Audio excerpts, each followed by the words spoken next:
Bundesliga, o último jogo de Marco Reus no Signal Iduna Park com a camisa do Borussia Dortmund, e a gente vai para lá produzir material, enfim, eu vou ver o jogo dentro da Muralha Amarela, então se preparem que eu vou trazer algum conteúdo também, algumas experiências aqui neste canal. Portanto, chega deixando o like, torcedor corintiano, que hoje é com vocês, hein? Não só vou dar minha opinião aqui, que interessa a muita gente, em relação ao Corinthians, em relação ao assunto do momento, Cássio, né? E essa possível despedida.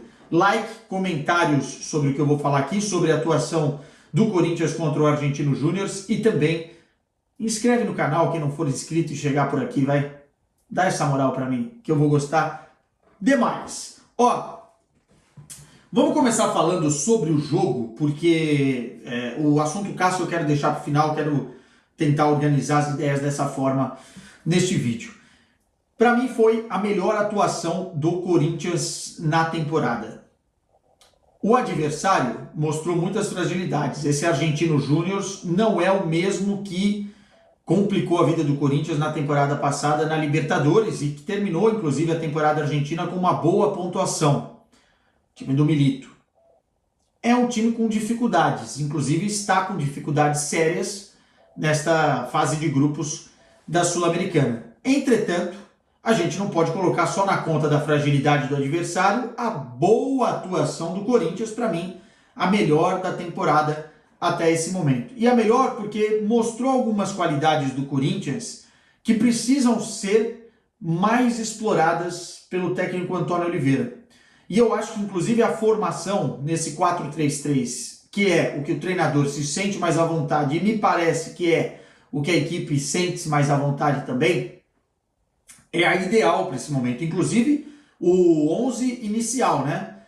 O Corinthians começou com o Carlos Miguel no gol, Fagner na direita, Félix Torres, que sai machucado depois para o Gustavo Henrique, mas enfim, começando. Ao lado dele o Kaká, que tem melhorado, estou gostando, acho que pode ainda evoluir e ser um cara muito importante nessa temporada do Corinthians. Na esquerda, o Hugo, quando o Palacios voltar, muito provavelmente Palacios, pela qualidade que tem, vai superar o Hugo nessa disputa, mas é importante a gente ver o Hugo também evoluindo, não fez um jogo ruim, inclusive em chegadas no ataque, que ele tem melhorado ao longo dos últimos tempos. Acho que precisa ainda evoluir bastante para ganhar a confiança do torcedor, e falo por mim também, mas, enfim, o Hugo ali completando essa linha defensiva. Os três homens de meio campo, para mim, foram os grandes destaques. Eu sei que o William Alberto fez os gols e tal, mas, cara, o que jogou o Ranieri, que cada vez mais é uma segurança para esse Corinthians. Finalmente o Corinthians encontrou um jogador que se assemelha um pouco ao que o Ralf era. Acho que falta ainda uma caminhada para ele, mas o Ranieri é um cão de guarda, cara. E ele não desiste nunca. Inclusive está melhorando bastante a sua saída de jogo, que eu acho que era uma coisa que ele precisava melhorar, mas é um jogador muito, muito bom. O Bidon do lado dele, esse é pra gente ficar de olho.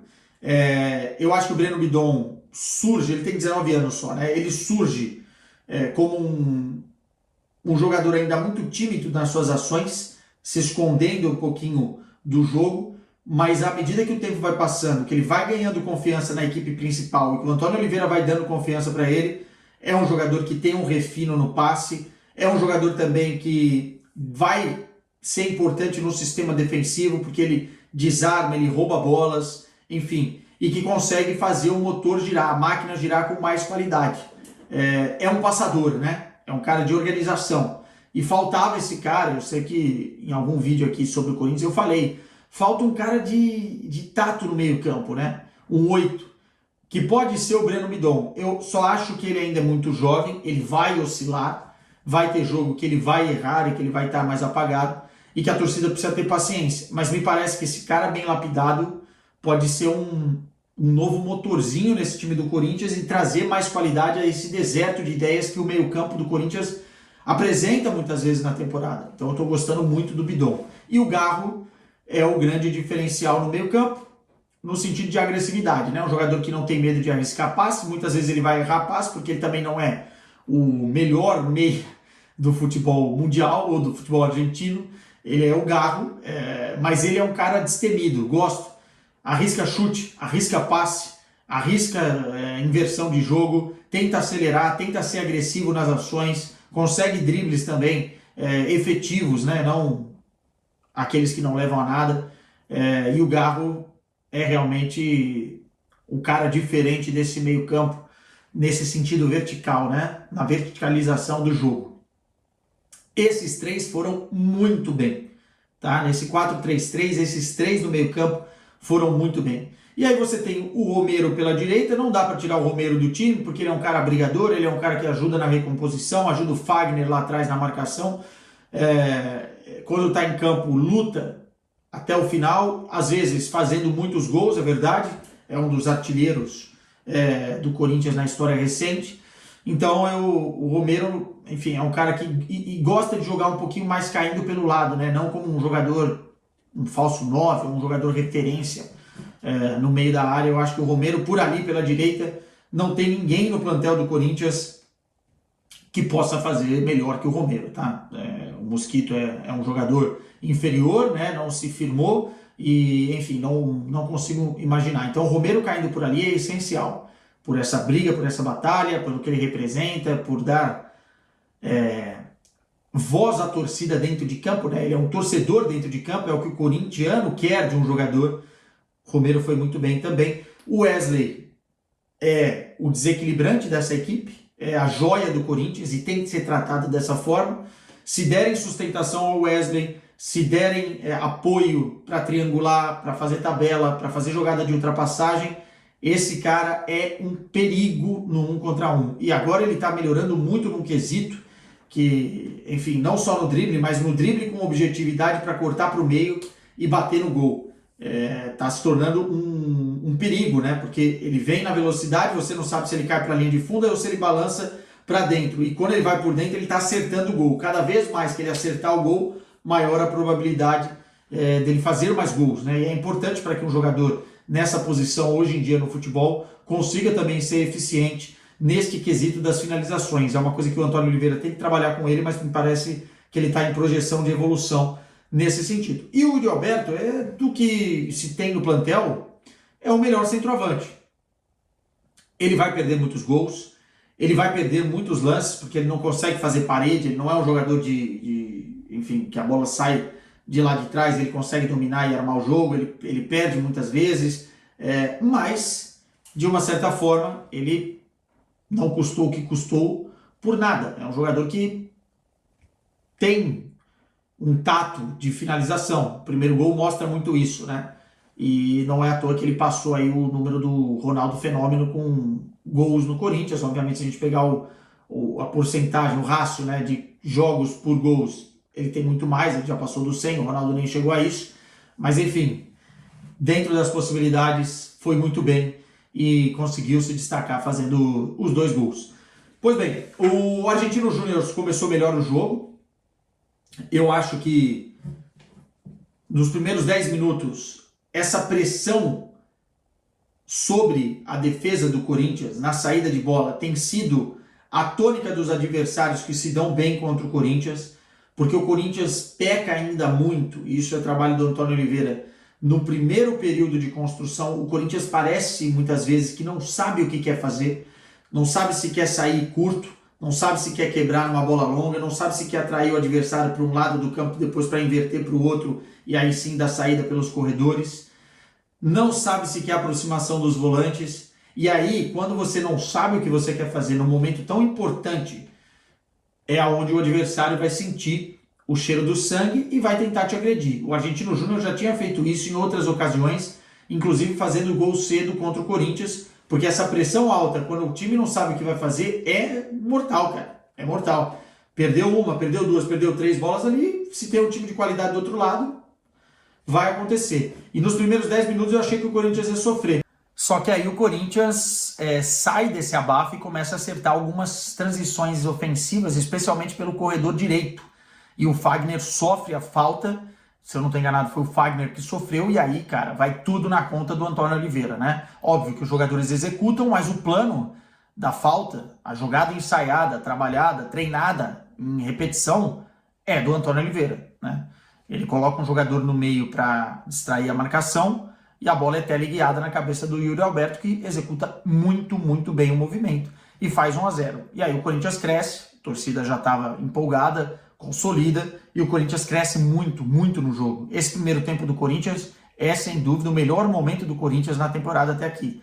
O Corinthians cria oportunidades, chama o adversário para o seu campo de defesa e consegue explorar muito bem o contra-ataque, e no contra-ataque tem jogadores que, quando estão bem, são importantes para isso. Velocidade do Wesley, velocidade do Romero, passes precisos do Breno Bidon, o próprio Garro verticalizando, como eu falei. O Yuri Alberto é um jogador de mais arranque de velocidade do que propriamente de receber essa bola e tentar, num espaço curto, criar alguma coisa.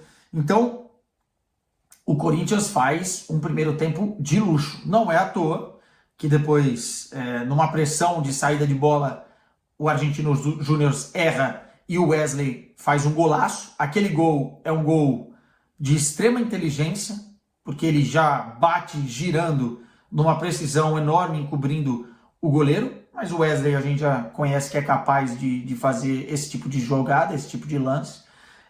E depois, na saída de bola, logo na sequência, o Corinthians faz o 3-0 com o Argentino Júnior nas cordas, né? Aí sentiu a porrada e o 3-0 praticamente mata o jogo antes do intervalo. Eu tava pegando aqui as estatísticas do jogo. O Corinthians deu 21 chutes, 10 enquadrados no gol.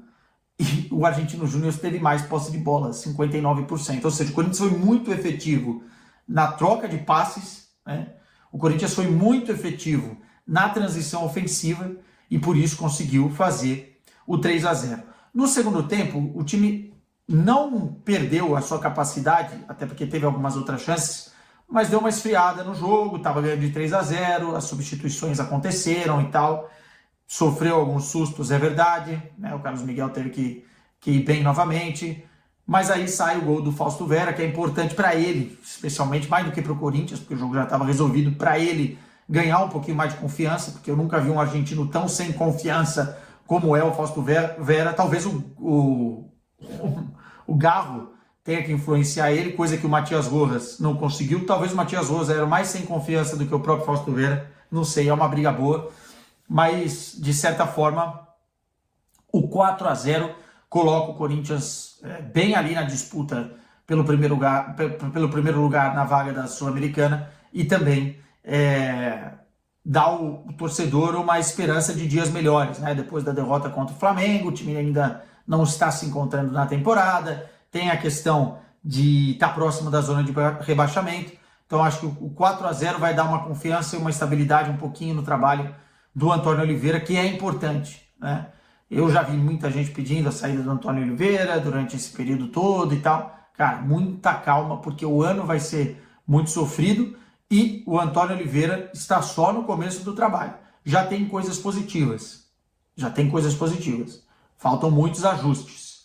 Mas olhando o material que ele tem para trabalhar, enfim, está caminhando conforme tem que caminhar. Talvez contra o Flamengo, eu não comentei o jogo aqui, inventou lá a questão dos 3 zagueiros, se arrependeu, demorou para mexer e isso cobrou seu preço. Mas contra o Flamengo no Maracanã, esse Corinthians ainda não tem condições de chegar lá e ganhar o jogo. Então eu acho que é importante a gente entender as expectativas para depois cobrar resultados, né? E o Antônio Oliveira talvez tenha mais tranquilidade depois dessa vitória.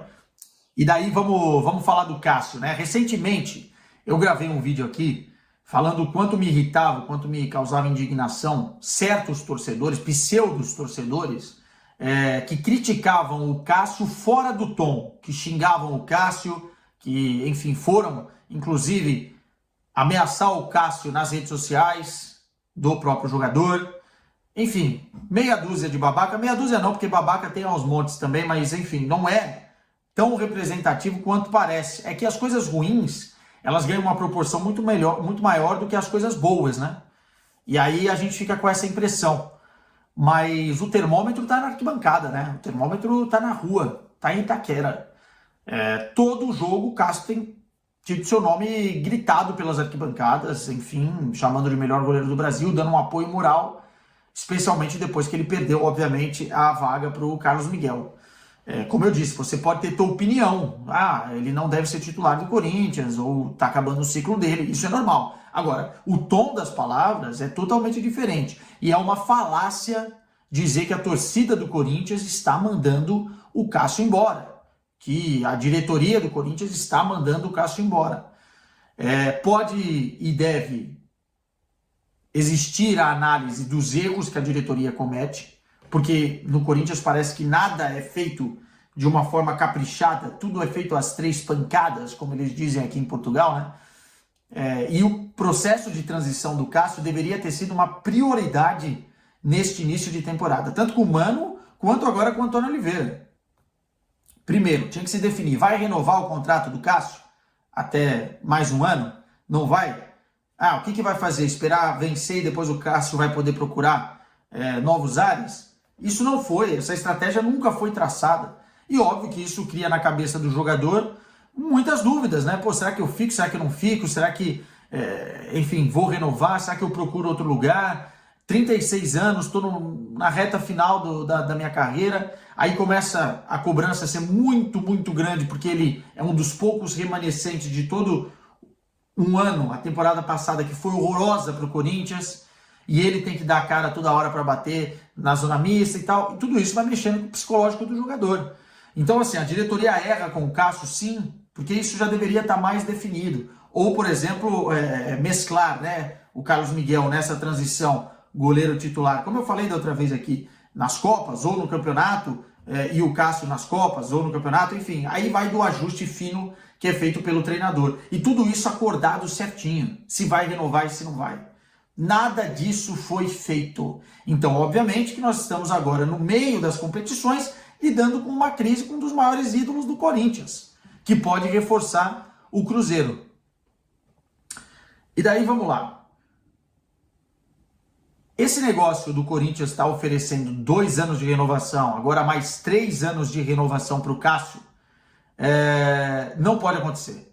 Não acontece nos melhores lugares do mundo e o Corinthians precisa começar a se espelhar em outros patamares se quiser subir de patamar.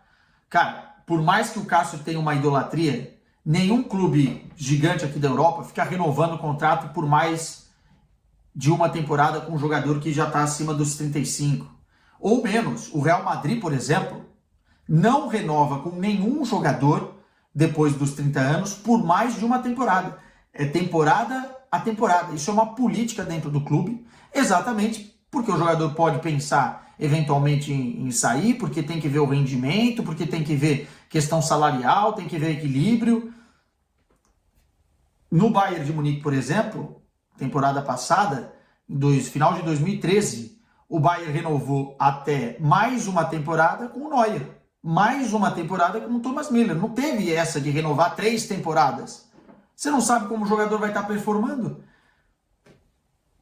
Por mais que esses 2 que eu citei sejam o topo da pirâmide na questão de salário, né? Então, esse processo de renovação e esse cobrir de proposta do Cruzeiro tá saindo pior que a emenda. Porque assim, vale renovar 3 anos com um jogador que tem mais de 36, mesmo ele sendo Cássio? Não é o que a gente vê em outros lugares. E por que não foi feita essa renovação antes, então? Só agora? Por que não foi feito antes, só agora? Porque agora tem o Cruzeiro na parada, porque agora a situação parece que realmente o Cássio quer sair.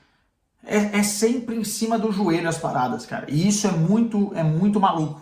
É muita loucura. Eu não renovaria nesses moldes, nessa pressão. Agora, tem um ponto. Ele tem contrato até o final do ano. Eu também não liberaria o Cássio de graça. Olha, Cássio, sinto muito, mas a gente precisa de você aqui, até porque se machuca o Carlos Miguel, a gente tá sem goleiro. O Corinthians, obviamente, tem outras opções, mas para assumir como goleiro titular do Corinthians, não sei se estão prontas, né? Então, assim, eu preciso de você até o final do ano para eu me programar no final do ano e fazer uma nova contratação pensando já no ano que vem, já que você quer respirar novos ares. E, gente, o Cássio tem todo o direito de querer sair do Corinthians. É muito desgaste, é muito tempo, enfim. Mas isso poderia ter sido melhor pensado por todas as partes. No sentido da liberação ou não para o Cruzeiro, é o que eu falei. Tem que ter uma compensação financeira. O Corinthians vai economizar muitos salários, é verdade. O Cássio, se eu não estou enganado, ganha na casa de R$ 1 milhão por mês, né? Acho que é um pouco mais do que isso. O Corinthians vai economizar salários até o final da temporada, mas não é o suficiente, né? Parece que tem uma dívida com o Cássio, tem que ver o valor dessa dívida, se isso compensa para entrar também na jogada. Parece que tem uma dívida com o empresário do Cássio, será que isso seria abatido? Tudo isso tem que ser feito às claras, para o torcedor também entender que compensou, de uma certa forma, o Cássio deixar o Corinthians para um rival direto. O Cruzeiro é um rival direto. Enfim, como nada é feito às claras, fica muito difícil da gente poder analisar com parcimônia. É muito complicado. De qualquer maneira, nesse exato momento, eu olhando assim, parece que não tem mais clima para as coisas continuarem. Até porque o Carlos Miguel agarrou a titularidade, como já se esperava, e o Cássio teria que amargar mesmo o banco de reservas. Então eu acho que uma solução em conjunto seria ok. O Cruzeiro, que não tem nada a ver com isso, está vendo uma oportunidade de mercado e está tentando, mas o Corinthians tem que se resguardar nessa questão de liberar ou não o jogador. De graça não dá. De graça não dá. Pois bem, meus caros, fora isso, independentemente do que aconteça, a idolatria em relação ao Cássio, ela não pode morrer nunca. O Corinthians, ao longo dos anos, tem vários problemas com grandes ídolos quando eles deixam o clube. E isso não é só culpa do Corinthians, não é culpa do torcedor, às vezes é culpa também do jogador, às vezes é culpa das circunstâncias, mas nesse caso específico, eu acho que é agradecer muito ao Cássio, o Corinthians fazer o melhor negócio para ele, o Cruzeiro também vai ter que, muito provavelmente, fazer um esforço, o Cássio vai ter que fazer um esforço e todo mundo vai sair bem. Eu não vejo outro caminho, porque deixar o Cássio no banco durante toda a temporada, e ainda mais com essa postura, né? A gente vê que o Cássio está chateado, que o Cássio está infeliz, é pior do que deixar ele lá dentro. Eu entendo o processo de liderança e quanto ele é importante nisso, mas ele tem que estar feliz. O jogador tem que estar feliz, porque o Cássio desse tamanho, ele não está falando da altura, estou falando o Cássio significativamente mal no vestiário é uma bomba. Então, nesse caso, eu acho que as coisas se encaminham para que a relação termine. Tem que ser planejado. Tem que ser planejado. Ou com compensação financeira, ou no final da temporada já mirando um outro goleiro para ser o reserva do Carlos Miguel. Meus caros, beijo para vocês, se cuidem e promessa é dívida. Em breve teremos muito mais conteúdos por aqui. Tchau.